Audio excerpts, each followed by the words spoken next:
Hello students, so this is the second video lecture of chapter 8 quadrilaterals class 9th maths. Okay, so today we are going to start with the questions related to angle sum property. In the first video lecture what we discussed was about quadrilateral. What is a quadrilateral? It has 4 sides, 4 vertices and 4 angles. 4 sides, 4 vertices, 4 angles. Since 4, 4, 4, therefore referred as quadrilaterals. Why quadri? Quadri, that means 4. है ना? We discussed that. We discussed about angle sum property. That means if I consider, let us recall.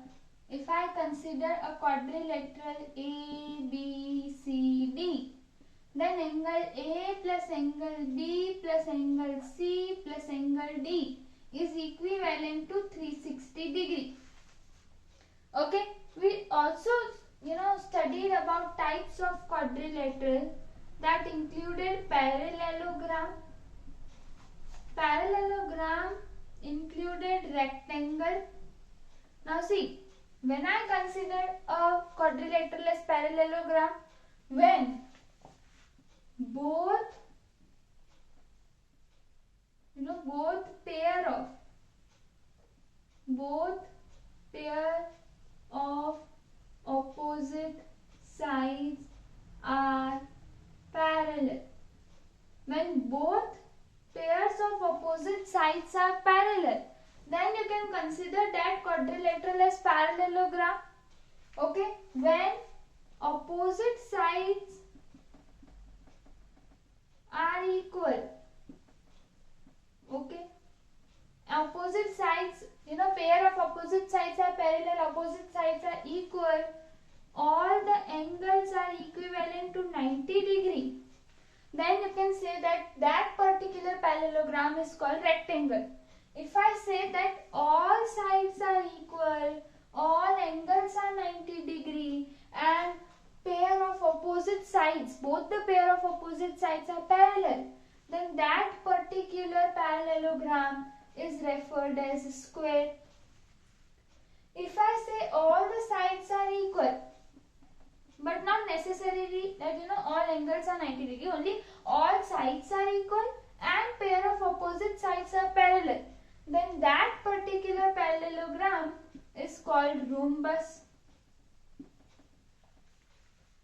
Okay, and if I say only one pair of opposite side is parallel, okay, so you can say that that particular quadrilateral with one pair of opposite side parallel is referred as trapezium.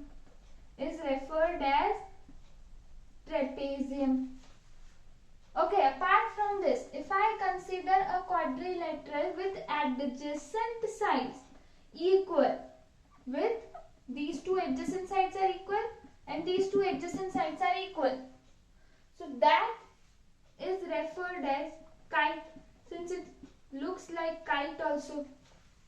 Are you getting? So these were different types of quadrilateral we studied. In brief, I make you revise regarding types of quadrilaterals and the angle sum property. So on the basis of angle sum property, let us do few questions, 2 questions, and 1 question you have to do on your own. If you understand these 2 questions, very carefully and very nicely, you would be easily able to solve the question which I would be giving you to solve. Agreed? Okay. So we start with first question, that the angle of a quadrilateral are respectively 100, 98 degree and 92 degree. Find the fourth angle. So let us suppose a quadrilateral.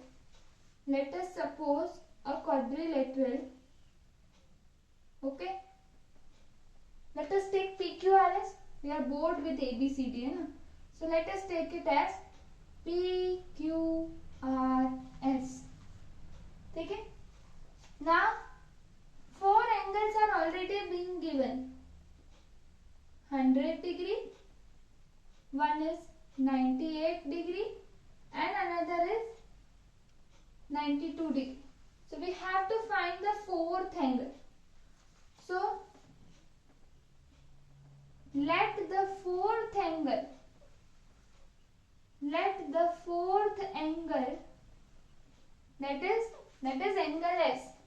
that is angle S, is equal to x degree.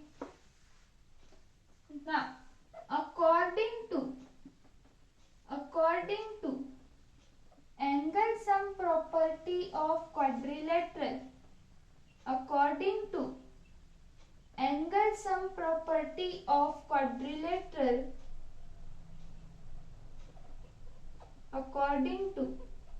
angle sum property of quadrilateral, angle P plus angle Q plus angle R. Are you following? Angle P plus angle Q plus angle R plus angle S is equal to 360 degree. That implies angle P is 100 degree plus angle Q is 98 degree plus angle R is 92 degree plus angle X we have considered it, plus angle S we have considered it as x degree. X degree is equal to 360 degree. That implies when you add these three terms, okay, 8 plus 2 10, 9 plus 9 18 plus 1 19, 1 plus 1 2, 290 degree. You add these three, in a vertical form, and when you add this you get the summation as 290 degree. This 290 degree plus x degree is equal to 360 degree. That implies x degree is equal to that fourth angle. Since here it is plus, when it comes to right side it would become minus. 360 degree x degree is equal to 360 degree minus 290 degree. Okay, 0 minus 0 0, 16 minus 9 7, 2 minus 2 0. Okay, 70 degree. So the fourth angle, you have to write fourth angle of quadrilateral is equal to 70 degree. Okay, so one type of question which can be asked is like this. You would be given the values of three angles and you have been asked to find the fourth angle. Now in case if I talk about next question, what another kind of question can be asked on the base of on the topic regarding angle sum property of quadrilateral is like you consider a quadrilateral ABCD and the angles A, B, C and D are in the ratio 1:2:3:4. Find the measure of each angles of the quadrilateral. Okay, so here you have to consider a quadrilateral, that is this time take like this. This is a quadrilateral ABCD. Can you identify this type of quadrilateral? See here, only one pair of opposite side is parallel. So this quadrilateral can also be referred as, yes, you are going correct, that is trapezium. So meanwhile, you recall the properties of some types of quadrilaterals. Okay. So here they have been said that angle A is to angle B is to angle C is to angle D is equivalent to 1:2:3:4. Okay. So let us consider angle A as x degree, angle B as 2x degree. ठीक है, इसको तुम 1x लिखो या 1 को निकाल दो, that doesn't matter. B as 2x degree, angle C as 3x degree. angle D as 4x degree. Done? Now, according to angle sum property of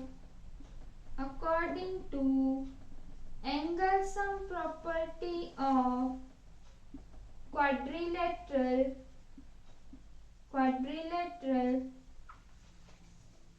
angle A plus angle B plus angle C plus angle D, these all angles, their sum is equivalent to 360 degree.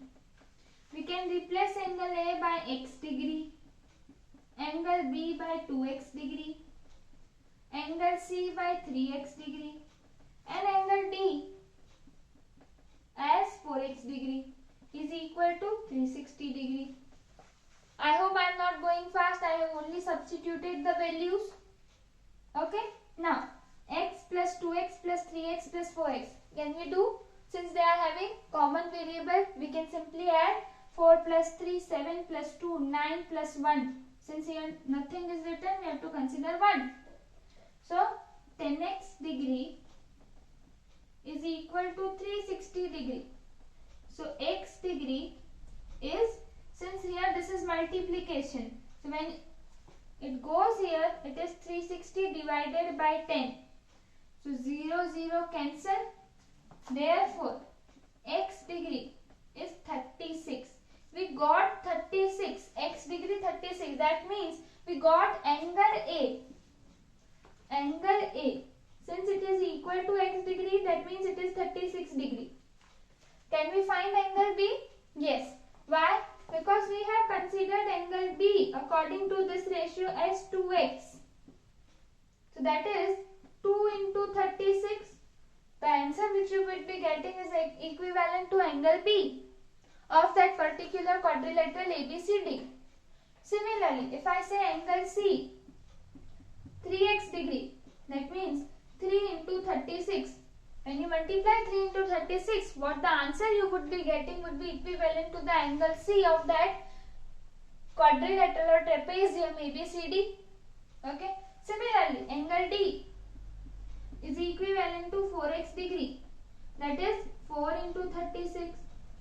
How come I know 3, 4, 2? I have been already given the ratio. We have considered these as 2x, 3x and 4x.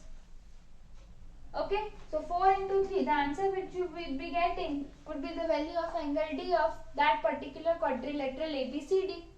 So this is how you can calculate. Now, if you have understand these two kinds of question, this was very easy. You know, you have been given any three angles of quadrilateral and you have been asked to find the fourth angle. Three angles would be given. So the fourth angle you substitute as, you simply solve the equation and you find the value of x. In this, they would be providing you the ratio. You have to convert the ratio into variable form like this. Okay, and you calculate the value of x. So this, this kind of question, there should be one more, question to practice these kind of question. No problem. I won't be providing you the question, but the question is already stated in your textbook.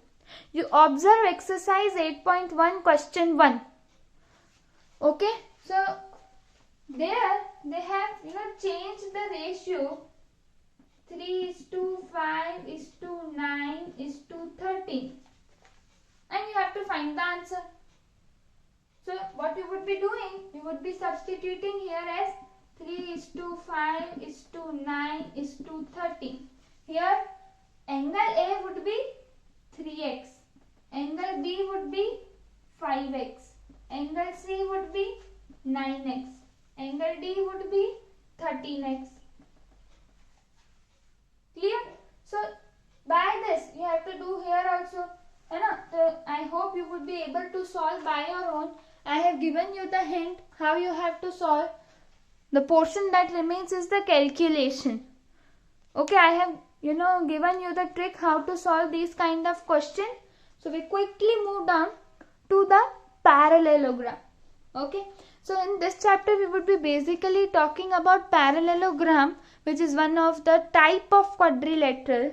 We would be first understanding some basic properties of parallelogram, and then we would be shifting to the theorems of parallelogram.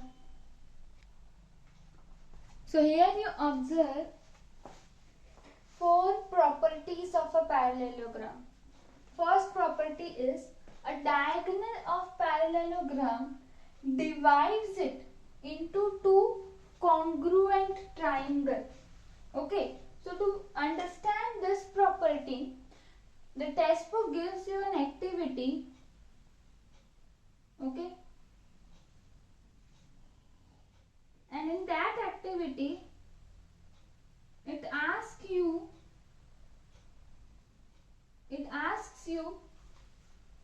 to cut a parallelogram, take it from a paper. Draw a parallelogram on a paper and cut it in its shape. Now you make a diagonal and fold the paper along the diagonal. How can you make the diagonal? By joining any 2 opposite vertices. You either join this vertex to form a diagonal, or you join these 2 opposite vertices to form a diagonal. When you fold this and cut this, you would be getting 2 triangles. Okay, 2 triangles like this. Okay,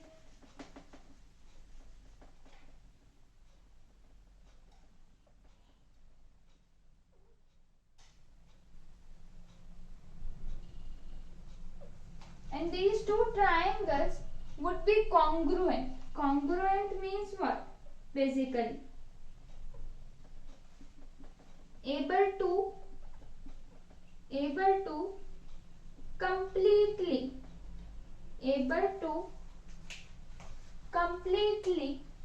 overlap.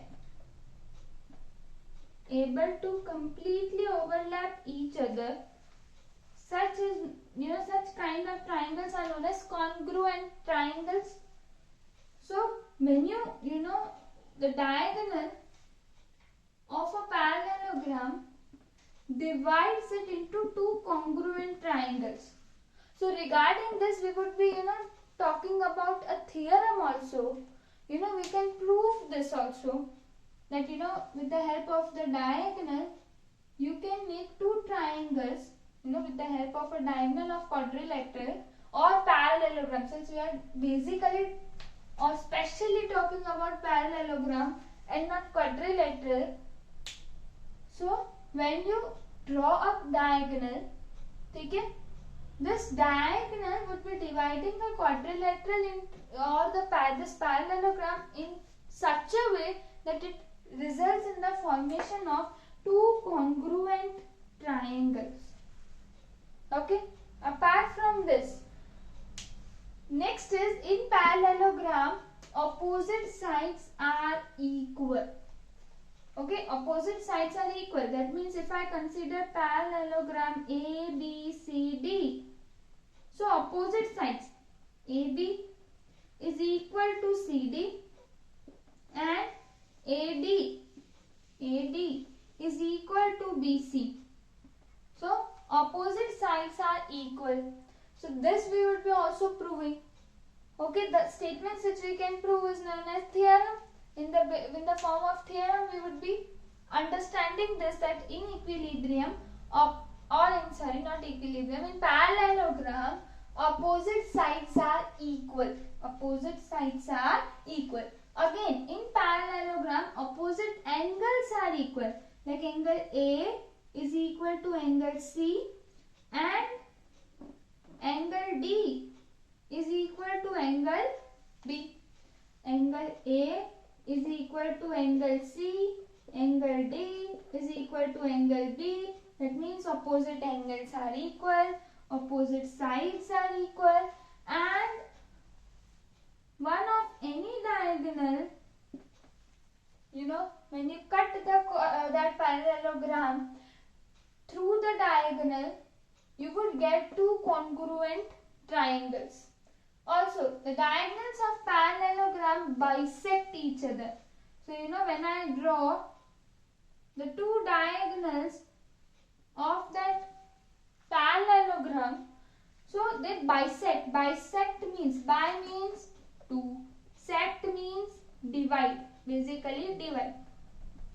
तो दो part में divide करता है and that is also equally. So suppose BD is cutting AC equally. That means AC का ये portion is equal to ये portion. So if I consider this point as O, so BD AC को O point पे काटता है and it makes AO equal to OC. AO is equal to OC. यानी diagonal को to equal parts में divide कर रहा है.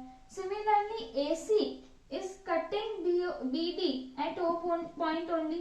That means BO is equal to OD. BO is equal to OD. Two equal parts में diagonal एक दूसरे को डिवाइड कर रहे हैं. Are you getting? So these are the four properties of parallelogram. And regarding these four properties of parallelogram, we would be studying theorems one by one, and then we would be moving down to the exercise question. So I'm thinking to make you understand one theorem. We would be solving regarding the question to that theorem, or else in one go I would be explaining you the theorems, and then we would be directly moving to exercise 8.1. Okay, so if you feel like, you can share me how can I make you understand for the next video lecture by sending. You can send me a mail regarding this, okay, that how can I address you the theorems, in which form, in first form or in second form. First form I would be explaining the theorems along with questions, or in second form, that is I can explain you the theorems in one go, and then I would be starting with exercise question. Okay, so you please respond me fast. Okay, so I would be going through this if in case I get the mail early enough. Okay, so this was all for this video lecture.